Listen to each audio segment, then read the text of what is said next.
Cyber ವಂಚಕರ ಬಗ್ಗೆ police ಇಲಾಖೆ ಎಚ್ಚರಿಕೆ ಕ್ರಮಗಳನ್ನು ವಹಿಸುವಂತೆ ಸಾಕಷ್ಟು ಜಾಗೃತಿ ಮೂಡಿಸುತ್ತಿದ್ದಾರೆ. ಆದರೂ ಸಹ ಸೈಬರ್ ವಂಚಕರ ಜಾಲಕ್ಕೆ ಸಿಲುಕಿ ಜೀವನವನ್ನೇ ಕಳೆದುಕೊಳ್ತಿದ್ದಾರೆ. ಹೌದು, ಡಿಜಿಟಲ್ ಅರೆಸ್ಟ್ ಹೆಸರಲ್ಲಿ ನಗರದಲ್ಲಿ ಇಲ್ಲೊಂದು ಜಸ್ಟ್ ಒಂದು ವಿಡಿಯೋ ಕಾಲ್ ಮಾಡಿ ನಿಮ್ಮನ್ನ ಅರೆಸ್ಟ್ ಮಾಡ್ತೀವಿ ಅಂತ ಬೆದರಿಸಿದ್ದಾರೆ. ಅವರ ಬೆದರಿಕೆಗೆ ಹೆದರಿ ಕೋಟಿ ಹಣ ಕಳೆದುಕೊಂಡು ಕಂಗಾಲಾಗಿದ್ದಾರೆ. ಇಂಟರ್ನೆಟ್ ಯುಗ ಎಷ್ಟು ವೇಗವಾಗಿ ಮುಂದುವರಿಯುತ್ತಿದೆಯೋ ಅಷ್ಟೇ ವೇಗದಲ್ಲಿ ಸೈಬರ್ ವಂಚಕರು ಸಹ ತಮ್ಮ ಕೈಚಳಕ ತೋರುತ್ತಿದ್ದಾರೆ.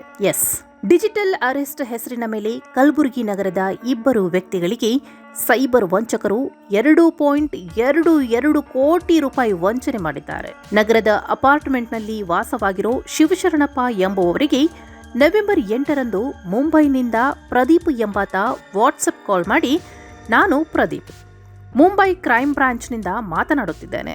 ನರೇಶ್ ಗೋಯಲ್ನ ಮನಿ ಲ್ಯಾಂಡ್ರಿಂಗ್ ಕೇಸ್ನಲ್ಲಿ ನೀವು ಭಾಗಿಯಾಗಿದ್ದು ನಿಮ್ಮ ಖಾತೆಗೆ 2 ಕೋಟಿ ರೂಪಾಯಿ ವರ್ಗಾವಣೆಯಾಗಿದೆ.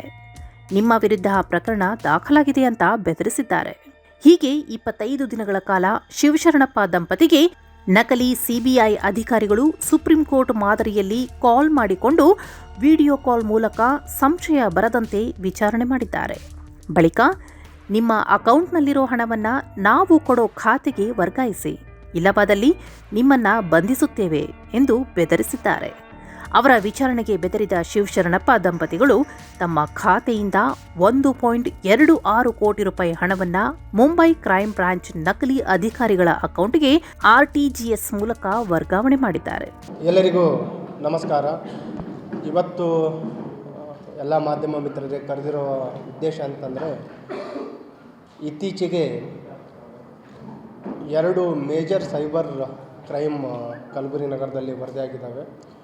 ಒಂದರಲ್ಲಿ ನಿಯರ್ಲಿ 96 ಲ್ಯಾಕಷ್ಟು ಹಣ ಕಳ್ಕೊಂಡಿದ್ದಾರೆ, ಇನ್ನೊಂದರಲ್ಲಿ 1.26 ಕ್ರೋರ್. 2 cyber fraud. ಅದರಲ್ಲಿ ನೇಚರ್ ಆಫ್ ಅಫೆನ್ಸ್ ಅಂತಂದರೆ ಡಿಜಿಟಲ್ ಅರೆಸ್ಟ್. ಆ ಒಂದು ಹಿನ್ನೆಲೆಯಲ್ಲಿ ಇಲ್ಲಿವರೆಗೆ ಸೆನ್ ಪೊಲೀಸ್ ಸ್ಟೇಷನ್ನ ಈ ಒಂದು 2025ರಲ್ಲಿ ಏನು ಒಂದು ಕಾರ್ಯಾಚರಣೆ ಆಗಿದೆ, ಅವರ ಉತ್ತಮ ಒಂದು ಕಾರ್ಯವನ್ನು ತಮ್ಮ ಮುಂದೆ ಇಡಲಿಕ್ಕೆ, ಅದರ ಜೊತೆಗೆ ಇದೇ ವೇದಿಕೆಯ ಮುಖಾಂತರ ಸಾರ್ವಜನಿಕರಲ್ಲಿ ಈ ಸೈಬರ್ ಅಪರಾಧದ ಬಗ್ಗೆ ಒಂದು ಅವೇರ್ನೆಸ್ಸನ್ನು ಕೂಡ ಮಾಡಿಸ್ಲಿಕ್ಕೆ ಈ ಒಂದು ಪತ್ರಿಕಾಗೋಷ್ಠಿಯನ್ನು ಕರೆದಿದ್ದೀವಿ. ತಾವು ಅಂಕಿಅಂಶಗಳನ್ನು ನಾವು ಕಲೆ ಹಾಕಿ ನೋಡಿದಾಗ ಈ ಸೈಬರ್ ಅಪರಾಧಗಳನ್ನು ನಾವು ವರದಿ ಮಾಡಲಿಕ್ಕೆ ವಿವಿಧ ವೇದಿಕೆ ಇದೆ.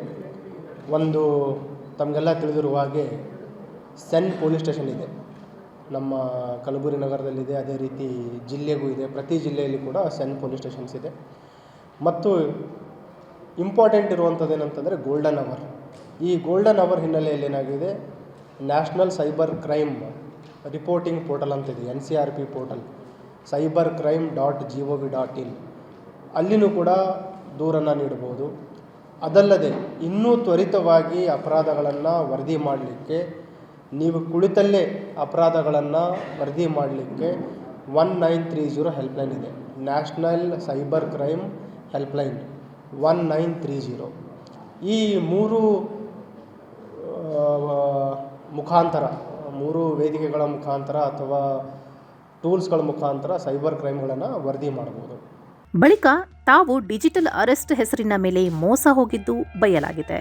ಇನ್ನು ಡಿಜಿಟಲ್ ಅರೆಸ್ಟ್ ಹೆಸರಲ್ಲಿ ಕೋಟಿ ಹಣ ಕಳೆದುಕೊಂಡ ಕಥೆ ಒಂದು ಕಡೆಯಾದರೆ, ಮತ್ತೊಂದೆಡೆ ನಗರದ ಮೋಮಿನ್ಪುರ ಬಡಾವಣೆಯ ನಿವಾಸಿ ನಿವೃತ್ತ ಸರ್ಕಾರಿ ನೌಕರ ಮೆಹಮೂದ್ ಅಲಿ ಎಂಬುವರ ಕಥೆ ಕೂಡ ಇದೆ. ಹೌದು, ಮೊಹಮ್ಮದ್ ಅಲಿ ಅವರ ವಾಟ್ಸಪ್ಗೆ ನಕಲಿ ಸಿಬಿಐ ಅಧಿಕಾರಿಗಳು ಕರೆ ಮಾಡಿ, ನಿಮ್ಮ ಮೊಬೈಲ್ ನಂಬರ್ ಕಾನೂನು ಬಾಹಿರ ಚಟುವಟಿಕೆಗಳಲ್ಲಿ ಭಾಗಿಯಾಗಿದೆ, ನಿಮ್ಮನ್ನ ವಿಚಾರಣೆ ಮಾಡಬೇಕೆಂದು ನಿರಂತರವಾಗಿ ಪೀಡಿಸಿದ್ದಾರೆ. ನೀವು ತನಿಖೆಗೆ ಸಹಕರಿಸಬೇಕು, ಇಲ್ಲವಾದಲ್ಲಿ ನಿಮ್ಮ ಮೇಲೆ ಪ್ರಕರಣ ದಾಖಲಿಸಿ ಅರೆಸ್ಟ್ ಮಾಡುತ್ತೇವೆ ಎಂದು ಬೆದರಿಸಿದ್ದಾರೆ. ಅದರಂತೆ ನಿಮ್ಮ ಖಾತೆಯಲ್ಲಿನ ಹಣ ನಮಗೆ ವರ್ಗಾವಣೆ ಮಾಡಬೇಕೆಂದು ಧಮಕಿ ಹಾಕಿದ್ದಾರೆ. ಅದರಂತೆ ಮೊಹಮ್ಮದ್ ಅಲಿ ಸೈಬರ್ ವಂಚಕರು ನೀಡಿದ ಅಕೌಂಟ್ಗೆ ಹಂತವಾಗಿ 96 ಲಕ್ಷ ರೂಪಾಯಿ ವರ್ಗಾವಣೆ ಮಾಡಿದ್ದಾರೆ. ಸದ್ಯ ಹಣ ಕಳೆದುಕೊಂಡ ಶಿವಶರಣಪ್ಪ ಮತ್ತು ಮೊಹಮ್ಮದ್ ಅಲಿ ಸೈಬರ್ ಠಾಣೆಗೆ ದೂರು ನೀಡಿದ್ದಾರೆ.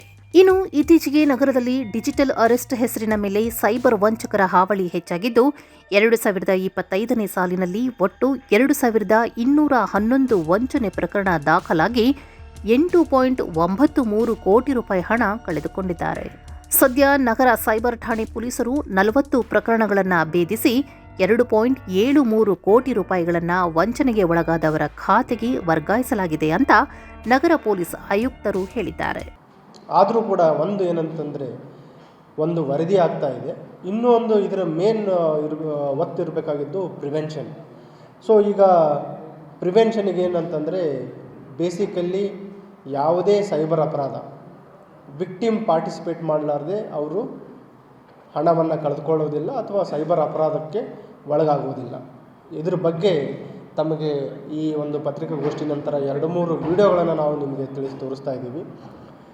ಈ 2023, 24, 25 ಸೆನ್ ಪೊಲೀಸ್ ಸ್ಟೇಷನಲ್ಲಿ ಏನು ನಮ್ಮ ಹತ್ರ ವರದಿಯಾಗಿದ್ದಾವೆ ಕೇಸ್ 1930 ಮುಖಾಂತರ ಆಗಿರ್ಬೋದು ಅಥವಾ ನಮ್ಮ ಹತ್ರ ಡೈರೆಕ್ಟ್ ಪೊಲೀಸ್ ಸ್ಟೇಷನಿಗೆ ಬಂದು FIR ಮಾಡಿರುವಂಥದ್ದಾಗ್ಬೋದು. ಅವೆಲ್ಲದರಲ್ಲಿ ನಾವು ನೋಡಿದಾಗ ನಿಯರ್ಲಿ 20 crore ದುಡ್ಡನ್ನು ಕಳ್ಕೊಂಡಿದ್ದಾರೆ, 20 ಕೋಟಿಯಷ್ಟು ಸಾರ್ವಜನಿಕರು. ಆ 20ರಲ್ಲಿ ನಿಯರ್ಲಿ 2.73 crore ಅಷ್ಟನ್ನು ಹಣವನ್ನು ನಾವು ಫ್ರೀಸ್ ಮಾಡಿ ಸಾರ್ವಜನಿಕರಿಗೆ ಹಿಂತಿರುಗಿಸಿದ್ದೀವಿ. ಅದು ಸುಮಾರು ನಿಯರ್ಲಿ 12.5% ಆಗುತ್ತೆ, 12.5%.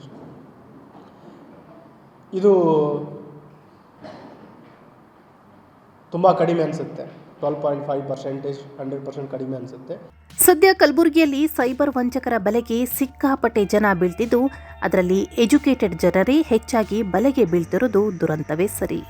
ಇನ್ನಾದರೂ ಸಾರ್ವಜನಿಕರು ತಮ್ಮ ಮೊಬೈಲ್ಗೆ ಬರೋ ಅನಾಮಧೇಯ ವ್ಯಕ್ತಿಗಳ ಕಾಲ್, ವಾಟ್ಸಪ್ಗೆ ಬರೋ ಫೇಕ್ ಲಿಂಕ್ಗಳ ಬಗ್ಗೆ ಎಚ್ಚರಿಕೆ ವಹಿಸಿದರೆ ಮಾತ್ರ ನೀವು ಕಷ್ಟಪಟ್ಟು ಸಂಪಾದಿಸಿದ ಹಣ ಸೇಫ್ ಆಗಿರುತ್ತೆ.